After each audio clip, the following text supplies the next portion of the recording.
Resumo do resumo do resumo, ele convenceria o homem do pecado, da justiça e do juízo. Agora, pensa comigo, o ministério do Espírito Santo não é nada fácil. Convencer uma pessoa do pecado é uma tarefa muito difícil. Humanamente falando, é impossível. E do ponto de vista também do Espírito Santo, é uma tarefa muito difícil. Porque você sabe, o ser humano tem o livre-arbítrio.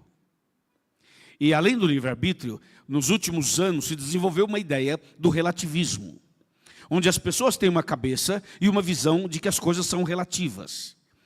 Então a pessoa diz assim, tudo é relativo. Ou seja, na sua igreja não pode isso, não pode para a sua igreja, mas na minha pode. Isso é pecado para você, não é pecado para mim. Isso é errado para você, não é errado para mim. Isso aqui é um escândalo na sua visão, na minha não. E tem muita gente que fala assim, nem pecado existe, nem diabo existe. Então cada um tem uma visão, muitas vezes, relativa das coisas.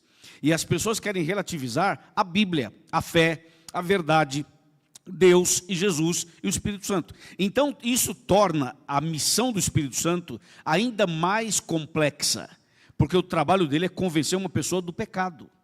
E qual é o padrão para você convencer uma pessoa do pecado? Você sabe que esse é um dos problemas mais graves que nós estamos vivendo hoje. E é uma das razões pelas quais muitas pessoas não querem mais frequentar a igreja. Porque frequentar a igreja para muita gente significa que a vida dela vai ser colocada dentro de um conjunto de regras. E a pessoa diz assim, eu quero Jesus, até gosto da igreja, até gosto das mensagens, mas não quero batizar, porque batizar é um compromisso. Se eu assumo esse compromisso, eu vou ter que agora seguir todas as regras e padrões. E eu não quero isso. Eu quero ir para a igreja, quero Jesus, quero a bênção, mas quero viver do meu jeito. Eu não quero ficar preso a um conjunto de regras. Então, esse é um dos pontos e um dos fatores pelos quais muitas pessoas não querem saber de batismo, não querem compromisso com a igreja, não querem nada. Elas querem só participar de um evento religioso e está tudo certo. É o que muitas pessoas pensam. Então o Espírito Santo vem para fazer o quê? Para nos convencer do pecado. Olha como isso é muito assim, interessante de pensar. Ele vem para nos convencer do pecado. Irmãos, já tentaram convencer uma pessoa de que ela está errada? Tenta convencer alguém para você ver. Pega duas pessoas de duas igrejas diferentes. Duas pessoas de duas denominações diferentes. Ok? Pega um de uma igreja tal, outro de outra igreja tal. Põe os dois sentados, põe uma Bíblia na mão de cada um dos dois. Os dois são evangélicos. E coloca um tema em discussão. Você vai ver, dá briga.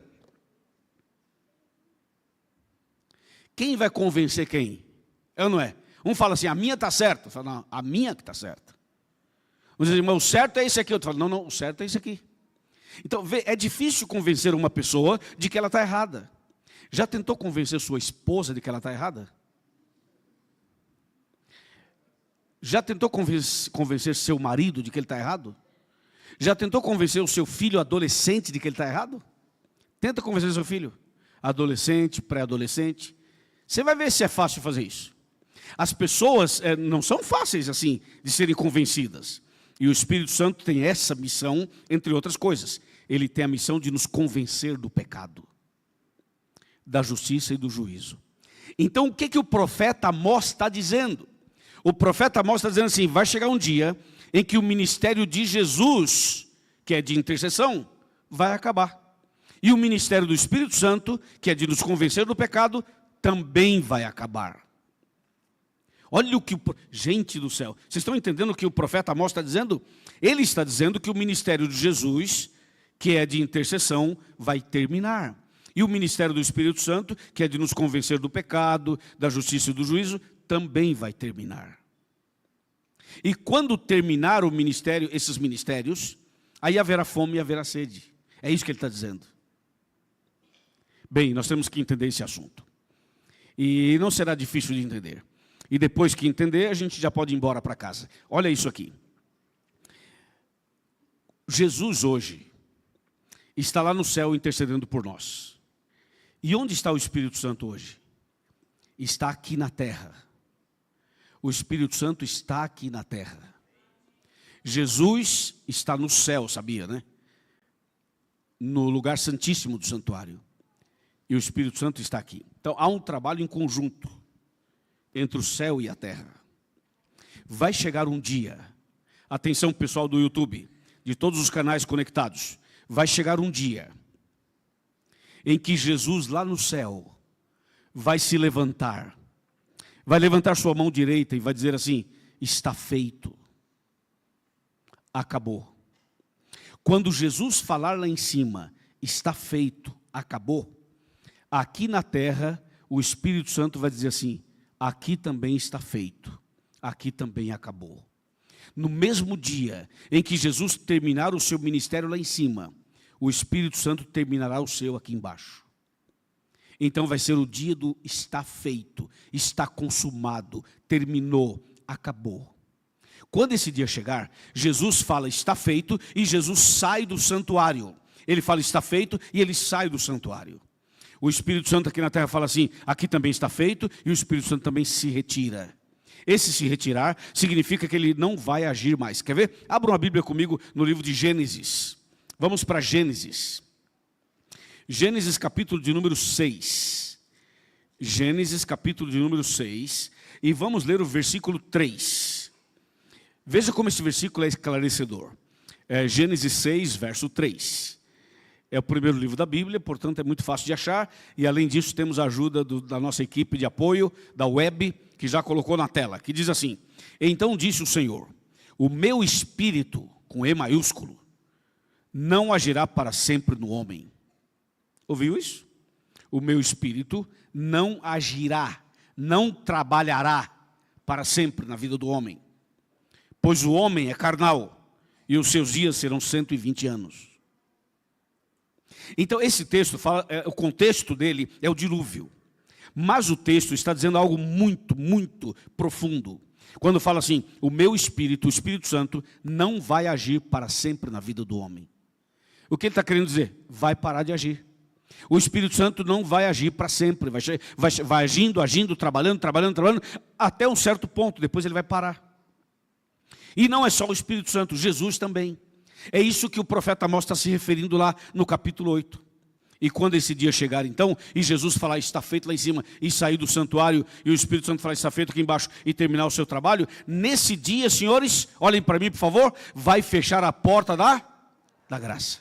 Quando Jesus falar assim, acabou, lá em cima, e o Espírito falar acabou aqui embaixo, a porta da graça se fecha. O que é porta da graça? Jesus lá no céu tem uma porta, tipo a porta da igreja aqui? Não, não tem. É uma porta literal? Não. É uma porta de ouro? Não. É uma porta, não é uma pérola? Não, não é. Essa porta da graça que está aberta e que vai se fechar naquele dia, não é uma porta literal. Quer ver? De acordo com a Bíblia, quem estuda a Bíblia, me diga aí, quem é a porta na Bíblia? Quem é a porta? Jesus é a porta. João 10, verso 7, verso 9, Jesus disse, eu sou a porta. Lembra? Quem entrar por mim será salvo. Entrará e sairá. Então Jesus é a porta, ok? Agora, quem é a graça? Agora parece que complicou um pouquinho. Nós somos salvos por Jesus ou pela graça?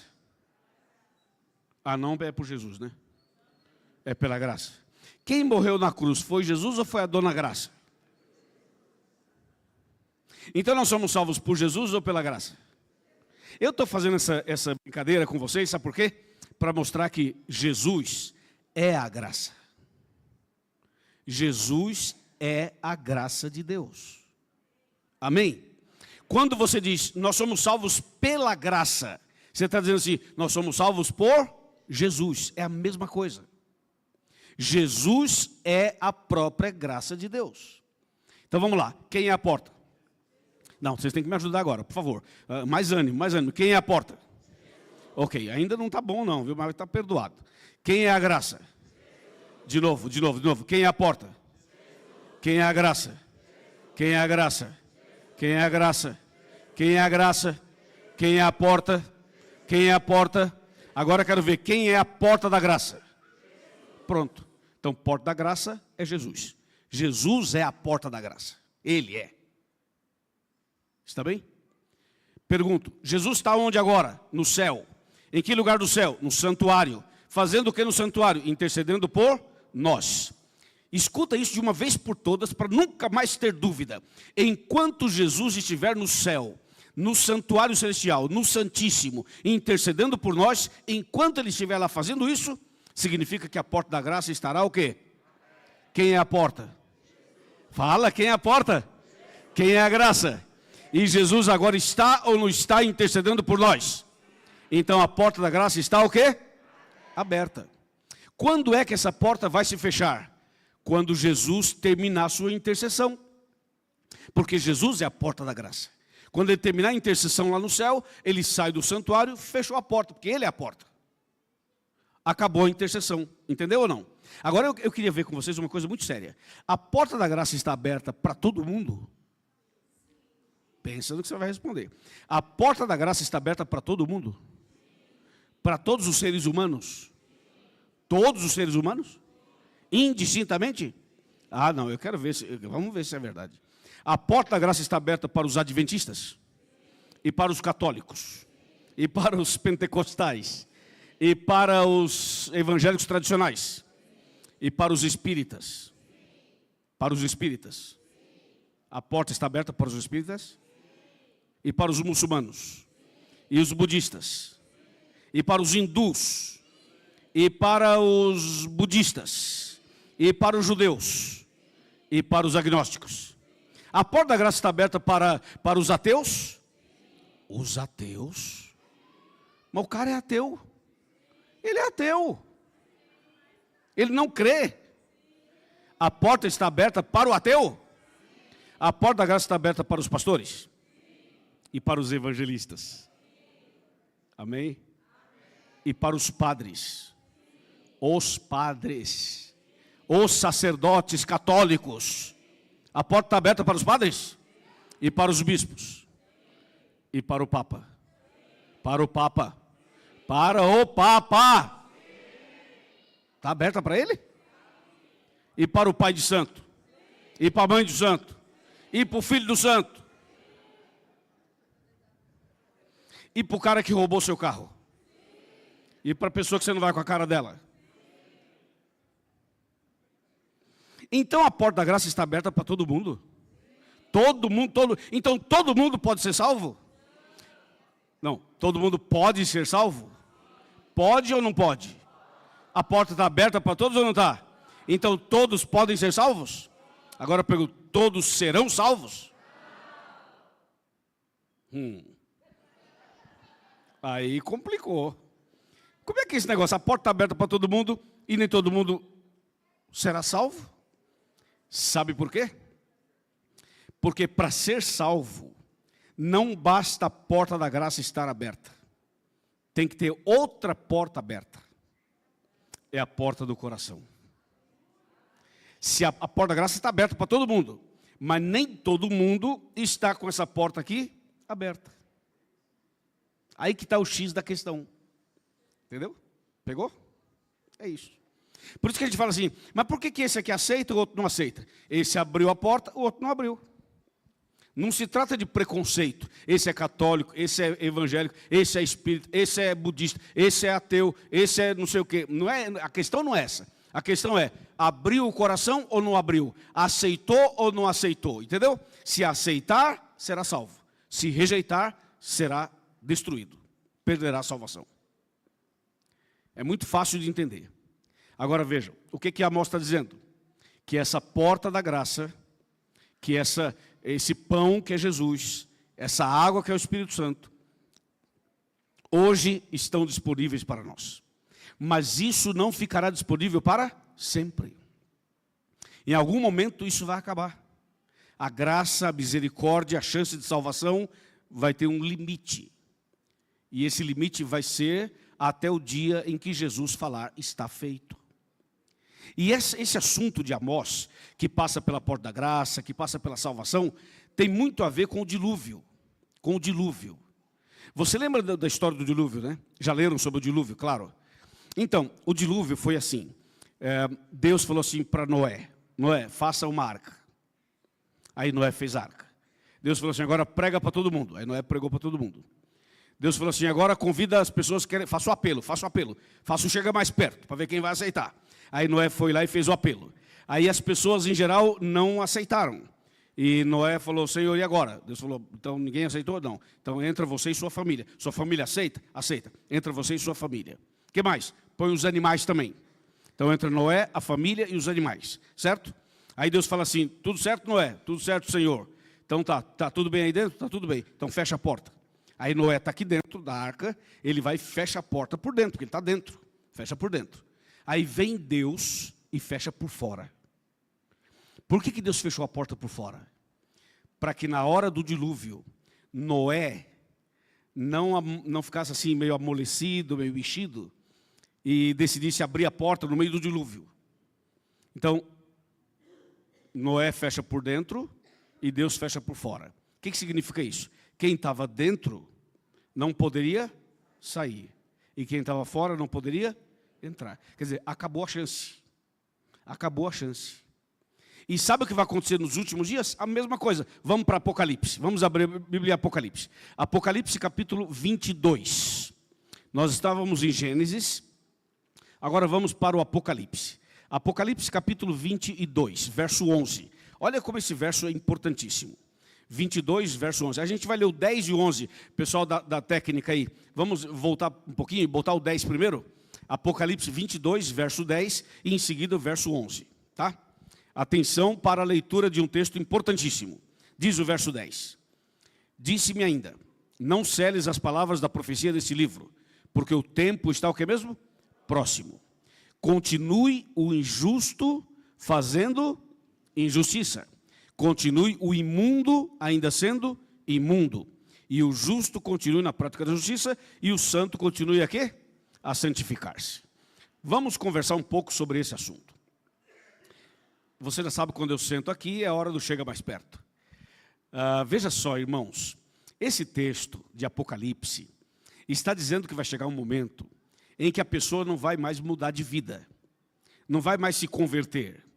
Ou seja, quem se converteu, muito bem, está convertido. E quem não se converteu, não se converterá mais. Entendeu? É isso que está falando aí. O justo continua justo e o ímpio continua ímpio. É igual no dilúvio. Quem estava dentro não podia sair e quem estava fora não podia entrar. Entendeu? Por exemplo, se esse texto se cumprisse hoje, se hoje fechasse, agora, 8h39 da noite, se fechasse a porta da graça agora, quem será que estaria dentro e quem será que estaria fora? Pensa nisso. Agora eu pergunto, você sabe qual a data do fechamento da porta da graça? Não, você não sabe. Sabe qual a data que você vai morrer? Também não sabe. Sabe qual é a data da volta de Jesus? Também não sabe. Se a gente não sabe a data da morte, nem a data do fechamento da porta da graça, nem a data da volta de Cristo, quando é que devemos tomar nossas decisões? Hoje, agora. Porque além do hoje e além do agora, nós não sabemos nada. O que a gente sabe é só o agora. O depois a gente não sabe. Esse é o problema da gente brincar com o pecado. Entendeu? Porque a gente pode vacilar agora e isso pode complicar a nossa vida para sempre. Então não podemos vacilar. A Bíblia fala assim, vigiai e orai. É assim que diz a Bíblia. Irmãos queridos, o texto bíblico está muito claro. Então vai chegar esse momento em que quando Jesus falar está feito e sair lá, e o Espírito Santo falar está feito aqui, e terminar o seu trabalho aqui, a porta fecha, e quando a porta fecha, sabe o que diz o Apocalipse capítulo 3? Não precisa abrir não, eu vou só mencionar. Apocalipse 3 diz assim, escuta essa aqui. Atenção meninos, meninas, atenção adultos, atenção jovens, atenção internautas, atenção crianças, atenção todo mundo. Apocalipse 3 fala assim, quando Deus abre a porta, ninguém fecha. Mas quando Deus fecha, ninguém abre. Sabe o que isso significa? Que a porta da graça, Deus tem a chave. Ele tem o controle. Quando Ele abre, ninguém fecha. Quando Ele fecha, ninguém abre. É assim. Ele tem a chave. Hoje aconteceu uma coisa curiosa. Eu cheguei junto com alguns irmãos e irmãs aqui, e chegamos mais cedo, a igreja estava fechada. Aí, nós estávamos lá fora, mas não podíamos entrar, porque a porta estava fechada. Aí a gente tentou, estava fechada. A gente não podia entrar. Mas aí, daqui a pouco, chegou um diácono, não sei se é diácono, mas chegou um irmão. E esse irmão entrou pelo outro lado. E aí, quando ele entrou, ele viu que estávamos lá fora. Então, ele estava aqui dentro, foi lá e abriu, nós entramos. Aí ele falou assim para mim, não sei se procede a informação, mas ele disse assim, essa porta não se tranca por dentro, só se tranca por fora. Então, a pessoa que tem a chave, abre. A irmã lá fora tinha a chave para abrir, mas estava fechado por dentro, então não podia entrar. Curiosamente, eu ia falar sobre isso hoje. E aconteceu, até tirei uma foto da cena lá fora. Porque pensei, encaixou com o meu sermão. Ninguém combinou, mas deu certo. É assim, quando fechar a porta é assim. Quem está fora não entra mais. E quem está dentro não sai. É isso que a gente leu aqui em Apocalipse, exatamente isso. Senhores, quando esse dia chegar, aqui na terra, as últimas profecias irão se cumprir. Quando Jesus falar está feito lá em cima, e o Espírito Santo falar está feito aqui embaixo, aí vai se cumprir naquele dia, Mateus 24:14. O Evangelho do Reino terá sido pregado no mundo todo. Naquele mesmo dia, vai se cumprir Apocalipse 7. Os anjos de Apocalipse 7 vão soltar os ventos. Quem veio sábado passado, lembra que eu preguei sobre isso? Os anjos estão segurando os ventos. Quando Jesus falar lá em cima, está feito, os anjos soltam os ventos. Então veja, cumpre Mateus 24:14, cumpre Apocalipse 7, os ventos de Apocalipse são soltos naquele dia, e naquele dia se cumpre, sabe o que mais? Apocalipse 22, verso 11.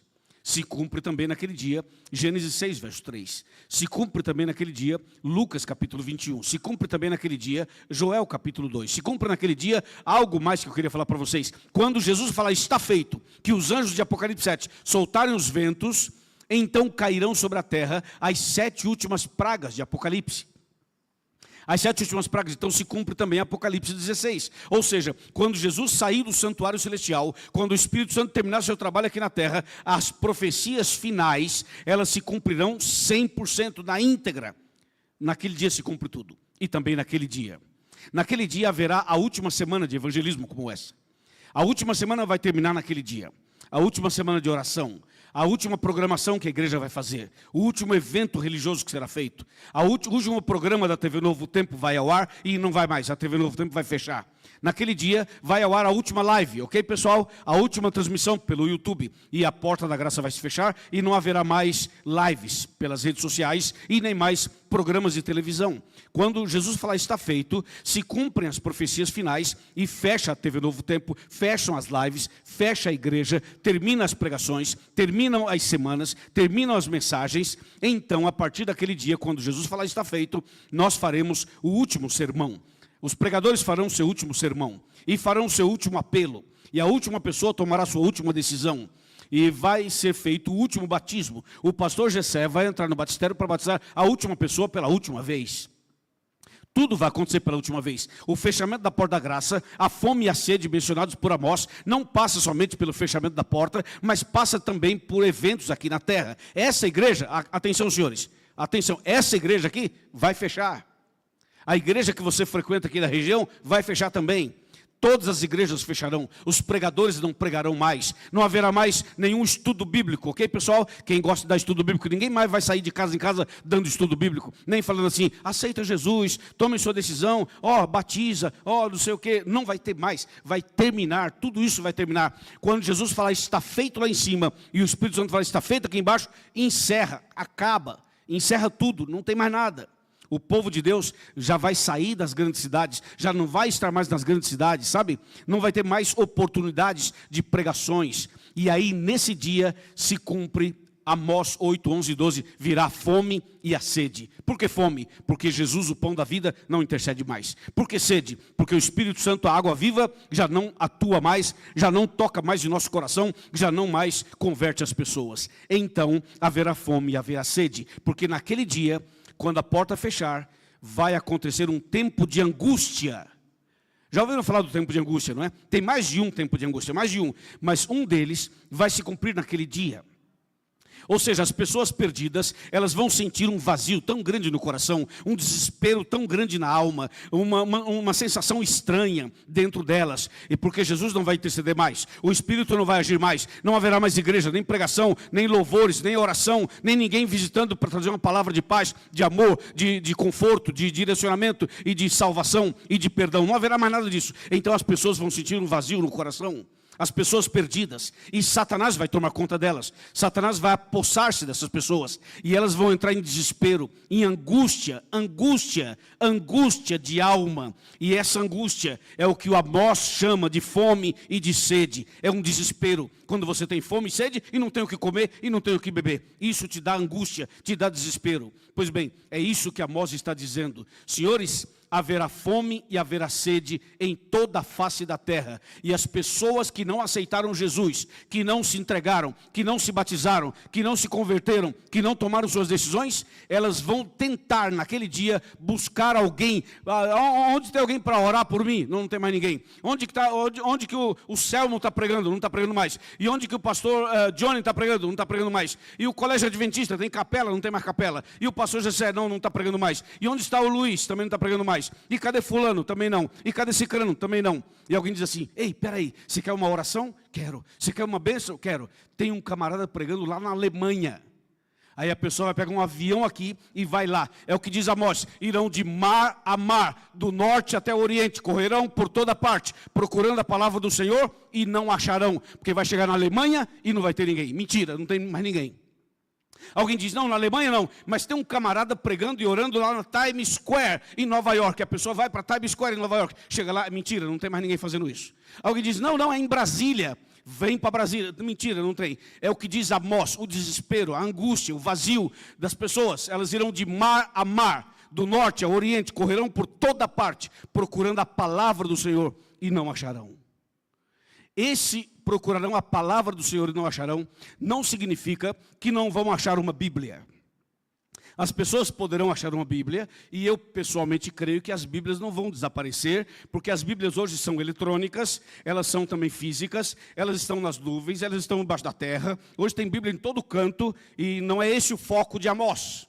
Amós não está dizendo que a Bíblia sagrada vai desaparecer. O que Amós está dizendo é que Jesus não vai interceder mais e o Espírito não vai interceder mais. E eu pergunto a vocês: sabe de onde vem o poder desse livro? Sabe de onde vem o poder desse livro? Não é do papel e da tinta que está aqui. O poder desse livro não vem do papel e da tinta. O poder desse livro vem do nome de Jesus.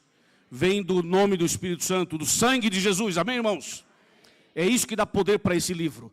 E eu pergunto: se Jesus não intercede mais, se o Espírito não atua mais, para que serve esse livro? Para nada. Porque o que faz esse livro ser especial não é o papel e a tinta dele. O papel e a tinta não é isso que torna o livro sagrado. O que torna o livro sagrado é Jesus, é o Espírito Santo. Amém, irmãos? Então vejam, se você pegar um livro de biologia é de papel e tinta também. Pega um livro de matemática, papel e tinta. Pega um livro de física, papel e tinta. Pega um livro de história, papel e tinta. Pega um livro de poesia, hermanita, ¿dónde está mi hermanita? Hermanita, porque esta hermana me regalou uma poesia maravilhosa. Gracias. Ou seja, busque na poesia. A poesia, a literatura, tudo é papel e tinta. Igual a Bíblia. Mas o que torna a Bíblia especial? O nome de Jesus, a intercessão de Jesus, o sacrifício de Jesus, o nome do Espírito Santo, o poder do Espírito Santo. É isso que faz a Bíblia ser o que é. Mas se Jesus não intercede mais, e se o Espírito Santo não age mais, a Bíblia sozinha não pode fazer nada.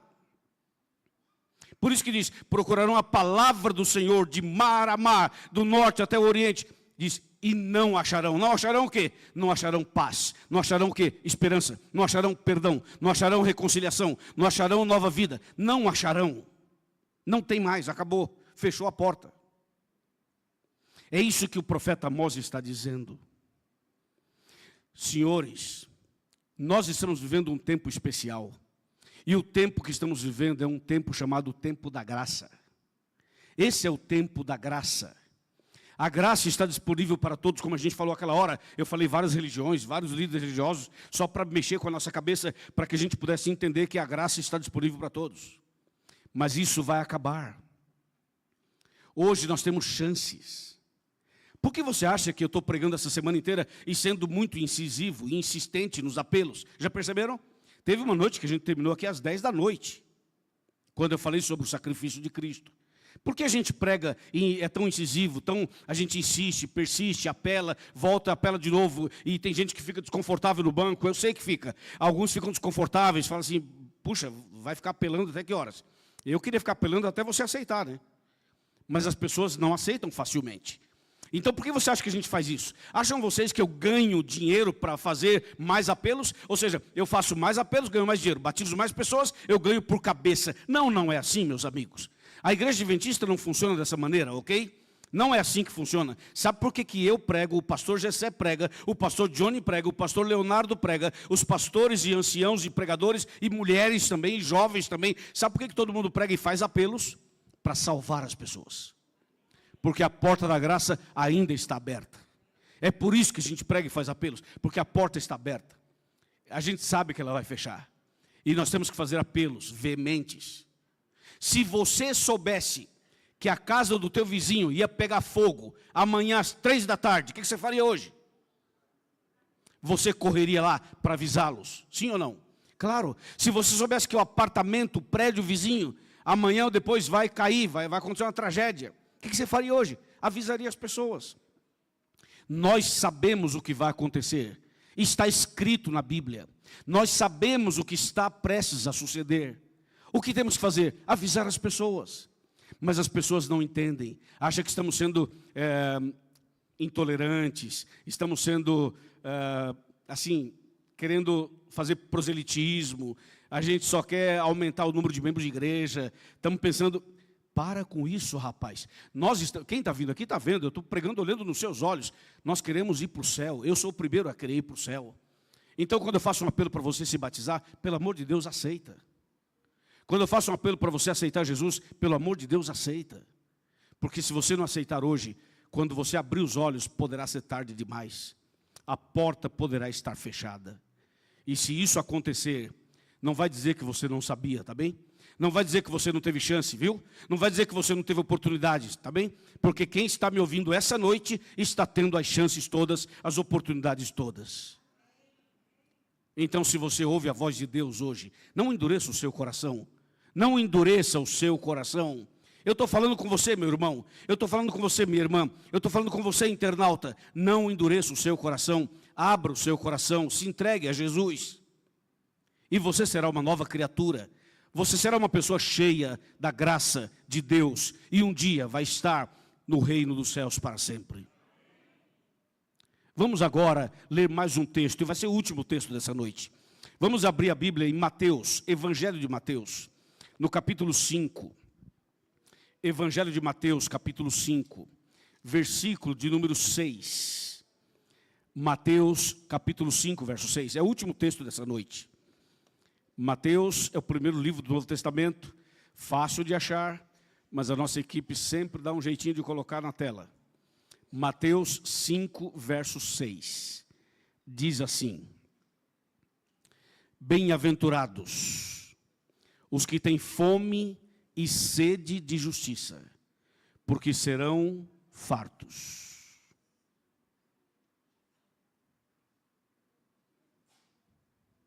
Que texto, hein? Que palavra, hein? Que mensagem.